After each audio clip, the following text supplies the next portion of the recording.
प्रेक्षक हो नमस्कार. द स्टेट या युट्यूब चॅनलला तुमचे मनपूर्वक स्वागत. आजच्या व्हिडिओमध्ये आपण भारतीय जनता पक्षाचं महाराष्ट्र मिशन 45 धोक्यात या विषयावरती विश्लेषण करणार आहोत. व्हिडिओला लाईक, शेअर आणि चॅनलला सबस्क्राईब करण्यास विसरू नका. सध्या भारतीय जनता पक्षाच्या दृष्टीने महाराष्ट्र राज्य हे अत्यंत महत्वाचं आहे. लोकसभेची निवडणूक कोणत्याही क्षणी घोषित होऊ शकते.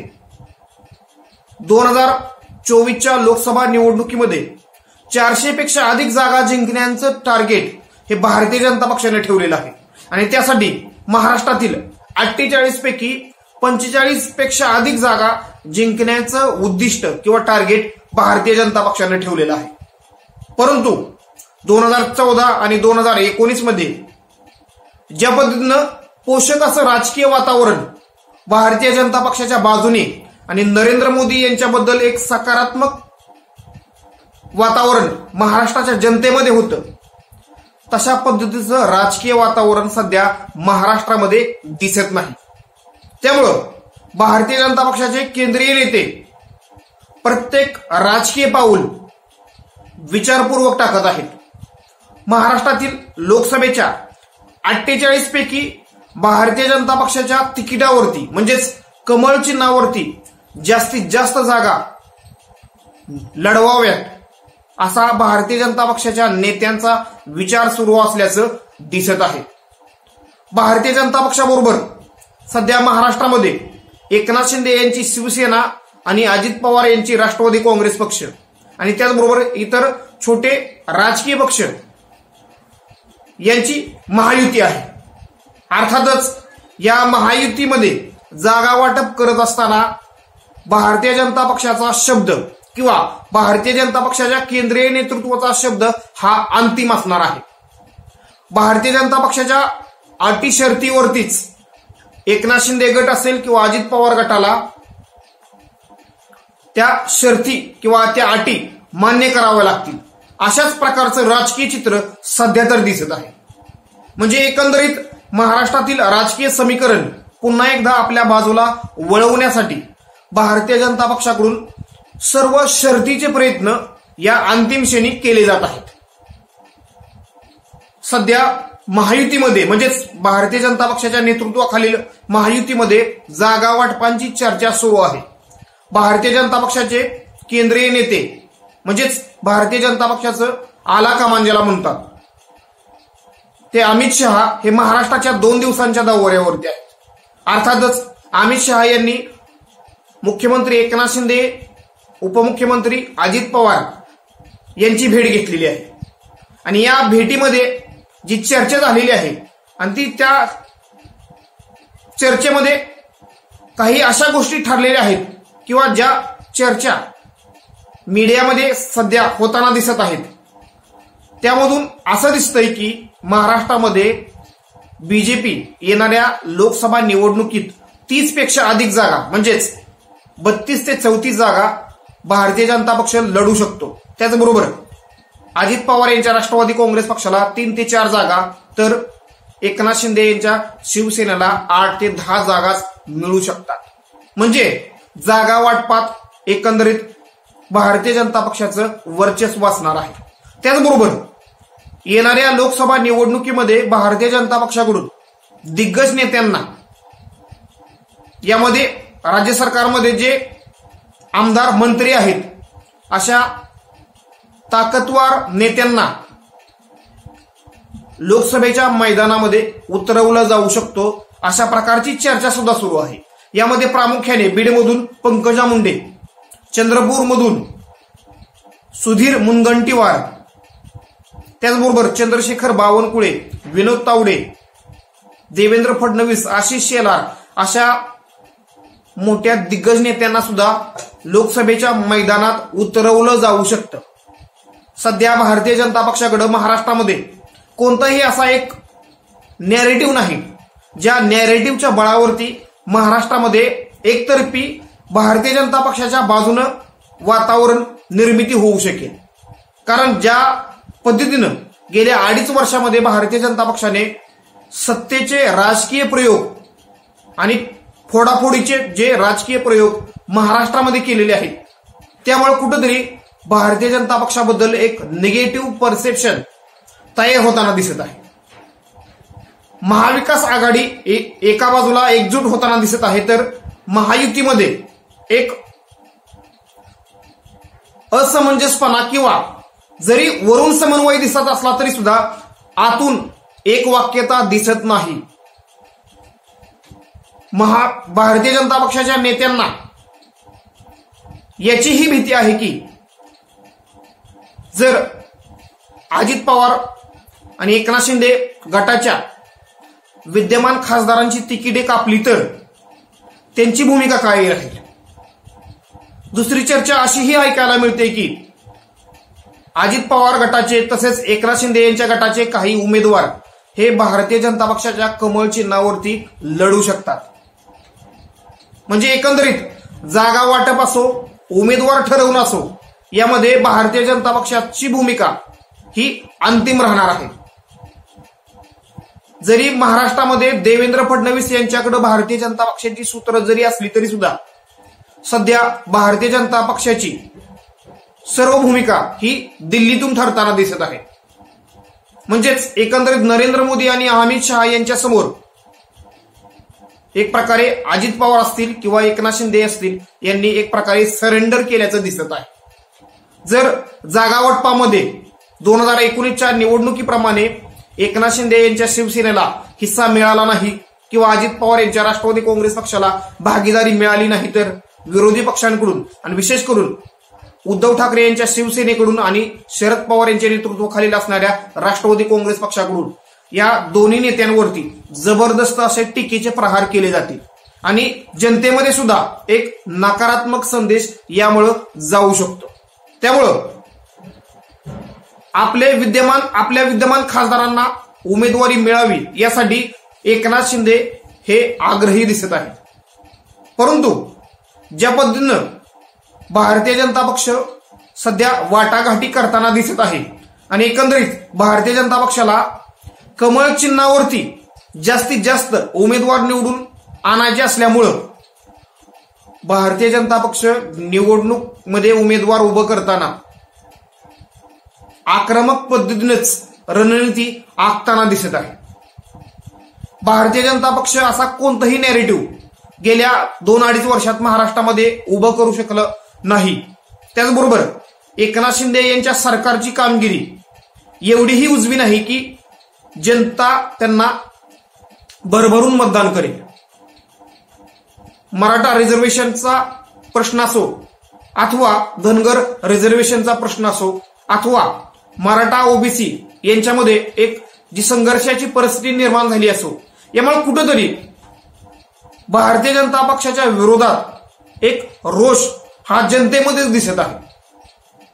महाविकास आघाडीकडे रिसोर्सेस यामध्ये साधन संपत्ती आणि पैसा हे दोन्हीही कमी आहे.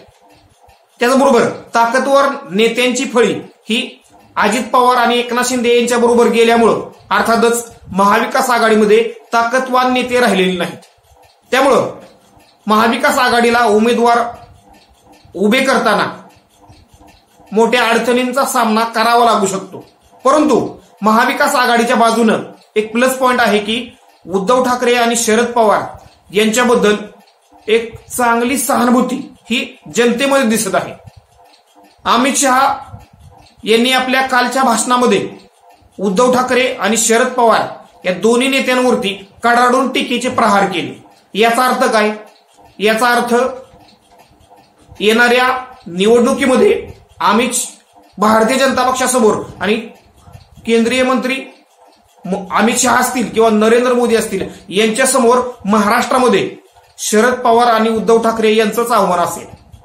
जमिनीवरील राजकीय परिस्थिती पाहायला गेली आणि विशेष करून पश्चिम महाराष्ट्र, मराठवाडा किंवा कोकण किंवा एकंदरीत संपूर्णच महाराष्ट्राचा जर विचार केला आणि एकंदरीत ग्रामीण महाराष्ट्राचा विचार केला तर ग्रामीण महाराष्ट्रामध्ये भारतीय जनता पक्ष हा मायनसमध्ये जाऊ शकतो. म्हणजे ज्या जागा गेल्या निवडणुकीमध्ये भारतीय जनता पक्षाने कमावल्या त्या गमावण्याची वेळ ग्रामीण भागामध्ये येऊ शकते. शहरी भाग भारतीय जनता पक्ष हा शहरी मतदारांचा पक्ष म्हणून ओळखला जातो. यावेळेच्या निवडणुकीमध्ये 2014च्या पूर्वी जशी भारतीय जनता पक्षाची अवस्था होती तशी अवस्था यावेळी भारतीय जनता पक्षाची होते का काय अशी सुद्धा शंका पाहायला मिळत आहे. म्हणजेच भारतीय जनता पक्षाचे जे उमेदवार निवडून येतील ते केवळ शहरी भागातूनच निवडून येतील की काय अशी शंका दिसत आहे. कारण शेतकरी वर्ग यामध्ये प्रामुख्याने कांदा उत्पादक असेल, द्राक्ष बागायतदार असेल, कापूस उत्पादक असेल आणि एकंदरीत अन्नधान्याच्या वाढत्या किमती, महागाई, बेरोजगारी अशा ज्या समस्या आहेत त्यामुळे जमिनीवरती आणि जनतेमध्ये विद्यमान सरकारबद्दल चांगलाच रोष आहे. भलेही या सरकारकडे साधन संपत्ती, नरेंद्र मोदी यांच्यासारखा लोकप्रिय चेहरा जरी असला आणि राज्यामध्ये आणि केंद्रामध्ये यांचं सरकार जरी असलं तरी सुद्धा महाराष्ट्रातील राजकीय वातावरण आपल्या बाजूला वळवण्यात या सरकारला म्हणजेच केंद्रातील भारतीय जनता पक्षाच्या सरकारला आणि राज्यातील महायुतीच्या सरकारला यश आलेलं नाही. त्यामुळं वारंवार प्रधानमंत्री नरेंद्र मोदी आणि गृहमंत्री अमित शहा यांना महाराष्ट्रामध्ये दौरे करावे लागत आहेत. पंकजा मुंडे यांच्यासारख्या नाराज नेत्यांना सुद्धा भारतीय जनता पक्षामध्ये सध्या सक्रिय करताना केले जात आहे. म्हणजे याचा अर्थ भारतीय जनता पक्षामध्ये सर्व काही महाराष्ट्रात आलबेल नाही. महायुतीमध्ये म्हणजेच एकनाथ शिंदे गट असो अथवा अजित पवार गट असो अथवा भारतीय जनता पक्ष असो या तिन्ही पक्षातील नेत्यांमध्ये म्हणजेच वरिष्ठ नेत्यांमध्ये जरी एक वाक्यता वाटत असली, एकमेकांच्या बाजूने मतं व्यक्त केली जात असली तरी सुद्धा तिन्ही पक्षातील कार्यकर्त्यांमध्ये मात्र अजूनही दिलजमाई किंवा एकजुटता झाल्याचं दिसत नाही.